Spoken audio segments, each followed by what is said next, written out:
I just spilled my entire glass of water on myself and on my chair and on my floor, but that will not stop us from discussing the latest and greatest in Nintendo news in about 10 minutes flat. It's wet over here, so good morning, Mario, and good morning, Switch fans. We got to talk about the breakup of Mario and Sonic, which I find, honestly, pretty sad, but there's more to discuss there, so we'll get to that in a second, plus a new game coming to Switch, and then my hands-on impressions of an upcoming major game. So what's going on, everybody? It's Zach from SwitchForce. Hit that like button if you enjoy these videos. Hit that like button if you enjoy Mario as a Cheep Cheep, and hit that like button. Oh, this makes so much sense. The Cheep Cheep meme, I spilled the whole glass of water so that the Cheep Cheep could thrive. Fish out of water, not a happy sight. And Mario and Sonic together was such a happy sight for me. It's something that brought together my childhood in many different ways.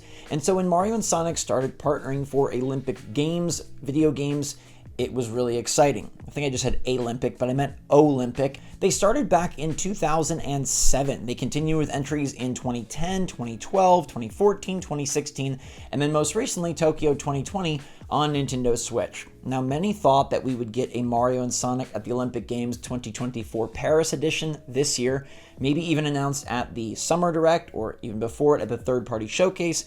We didn't get either of those things. And a couple days back, someone who worked on these games said, yeah, I work on the games, I know that they're not making them anymore. And that was like a bummer. But now we have much more official confirmation, as insider sources have told different outlets that Mario and Sonic have broken up. They are no longer working together with the Olympics, and the reason is quite painful. The reason is because the IOC, the International Olympic Committee, wanted to make more money.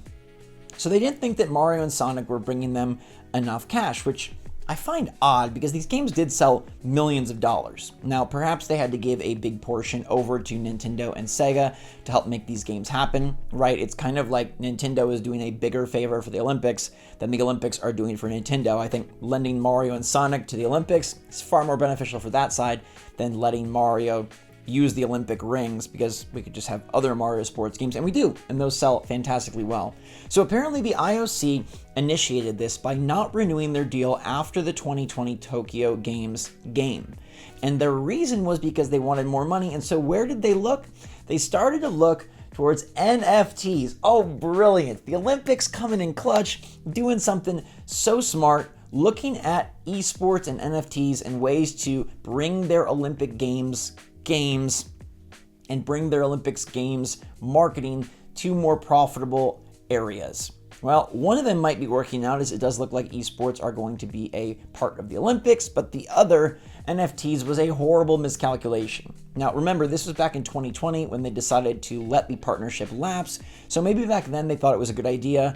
Everybody and their brother, it seems like, in that era was doing NFTs. I really feel like they have cooled off tremendously. They've kind of been washed away to the sidelines, and hopefully they stay there.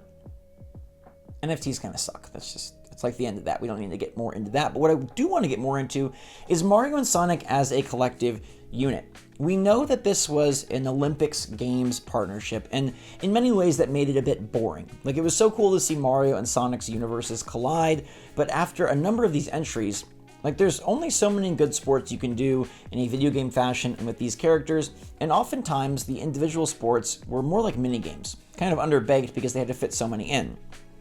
The recent one, though, where they did have like the kind of like the pixelated like campaign, was really neat and really cool, and I'm sad that we didn't get to see a follow-up to that, because I think they could have done cooler, bigger, better things with another chance to focus in on that style of Olympic game. But could Mario and Sonic work together in the future? I think that's the big question, because this partnership has already borne fruit. We have games, we know that they sold well, and if anything, companies just want to know that it is a reliable release. Risks are very scary and very dangerous, and Mario and Sonic aren't very risky. Both those characters have proven to be very successful, and together they were, I'd say, not as successful as separate, but still very successful. Enough so to at least have Nintendo and Sega thinking about what could a Mario and Sonic Together Again game look like. Now, I don't know how the behind the scenes worked on this deal. Was it only okay because it was the Olympics and the Olympics are like bringing together? Or was it because Nintendo and Sega really felt okay working together? If it's the latter, then dude, they absolutely should try this again. Look how well it worked when Nintendo leased their characters out to Ubisoft for Mario plus Rabbids. Look how cool it was when Nintendo leased Link and Zelda out to the Cadence of Hyrule Crypt of the Necrodancer team. Look how cool it could be if Mario got to be in a Sega game or Sonic got to be in a Nintendo game. Now, we could start small and we could bring, say, Sonic into Super Mario Party Jamboree. I think that would be epic. He's already in Smash Brothers, so there's precedent there. He could be in the next Mario Kart, which would be very cool, but Sonic has his own, like, Sega All-Stars Racing that, I don't know, maybe they'll want to bring it back, and so they kind of want to keep Sonic in his own kart, in his own lane, not merge with Mario there. Sports games might be another great place to bring Sonic in. Say the next Mario Baseball, Sonic could be slugging it up. In the next Mario Tennis, Sonic could be there using his super spin as a special move. Or we could have a true crossover game that united the two in an awesome, epic 3D platformer way. Now, the hard part here is, does this detract from what Sonic and Mario are trying to do independently? Because we know Mario is going to have a new big 3D game, and that will be a chaotically crazy great seller.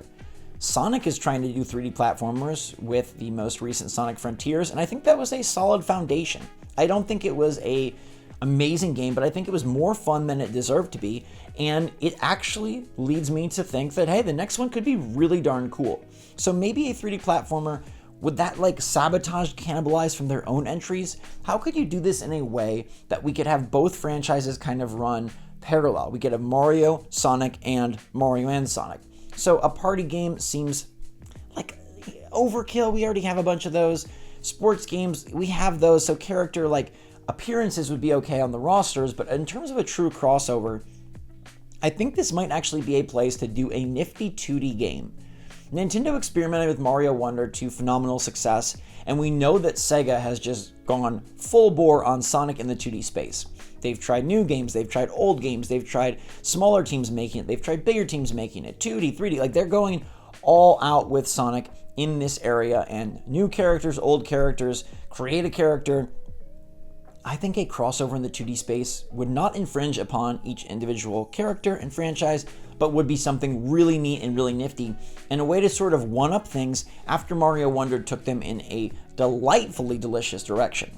I would say, at the current time, the 2D Mario games are on an upward trajectory because of how fresh Mario Wonder felt, whereas the 2D Sonic games are a bit on a downward trajectory. We've seen a lot of creativity in that space, but it feels like maybe it's getting a bit old at this point, and there's going to need to be a jolt to get Sonic 2D back in the forefront of our minds, at least in my opinion.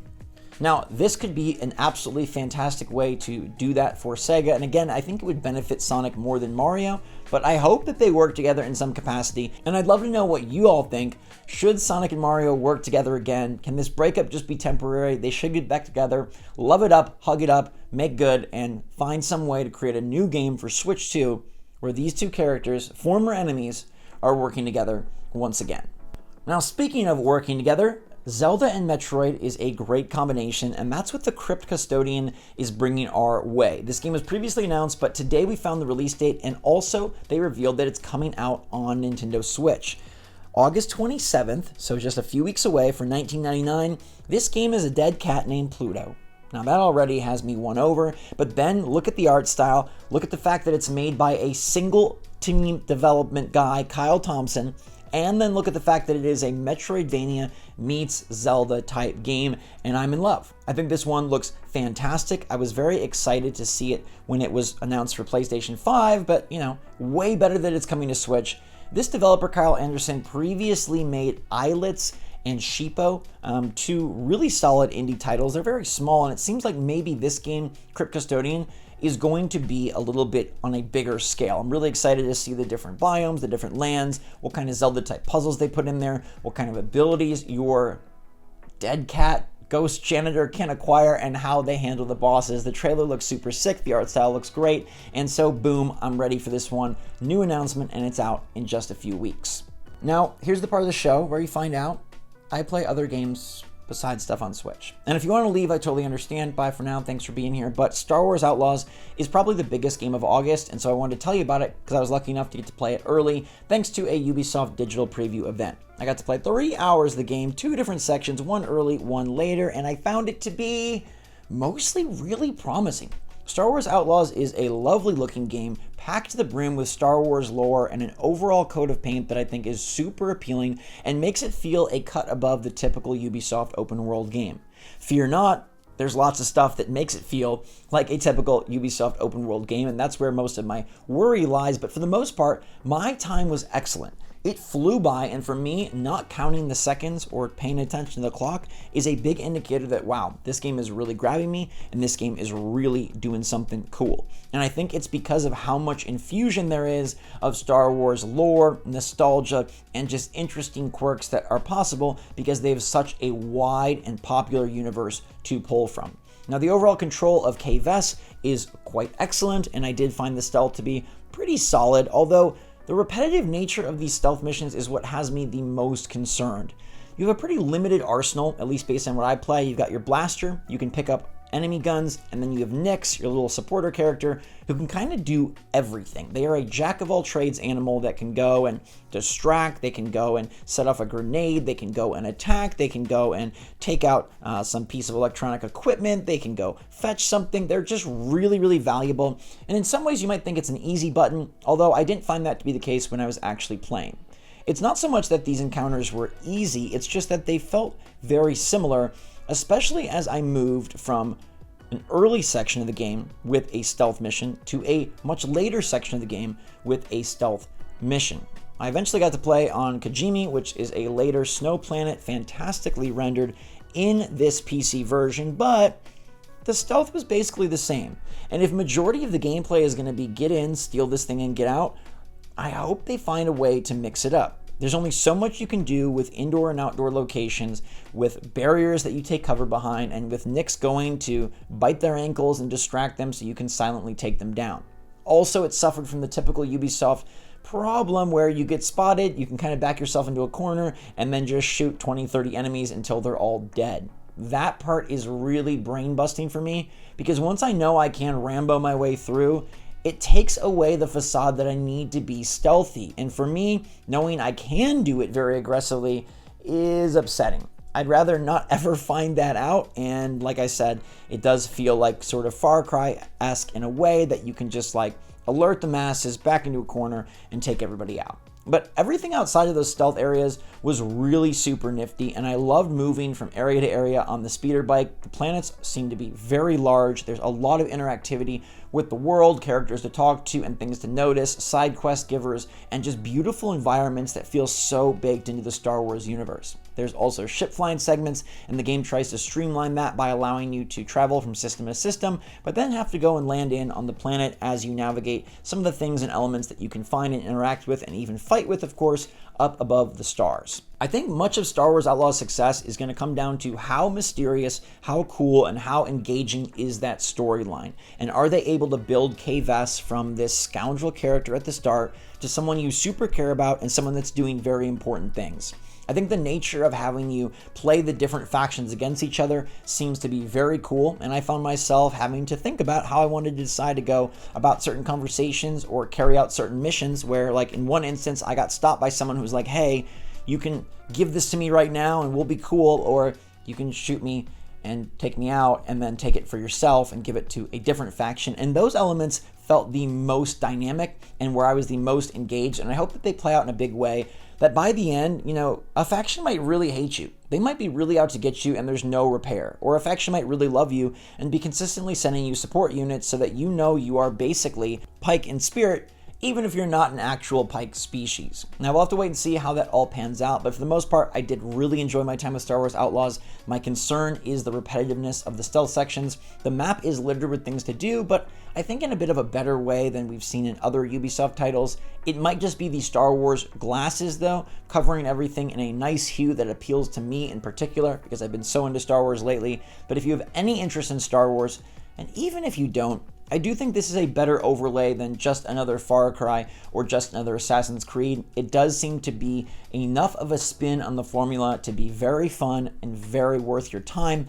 I just hope that the storyline can deliver where maybe the gameplay might seem to be repetitive. Now, there could be other weapons and other abilities that you unlock along the way that do improve things considerably, but based on what I saw, it did seem to be like you got your blaster, set it to stun, set it to kill, and then pick up other weapons which fire much faster and seem to be a better proposition than your own baked-in gun. But I know you can upgrade those via individual quests, and you have to like meet experts and masters in order to upgrade your kit and your gear and your ship, which I do think seems like a fun time. And I'm gonna be playing Star Wars Outlaws.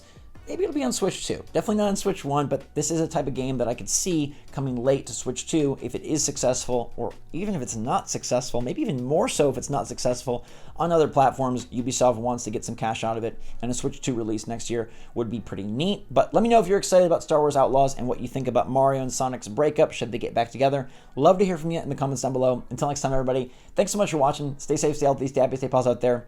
Until next time, SwitchForce out.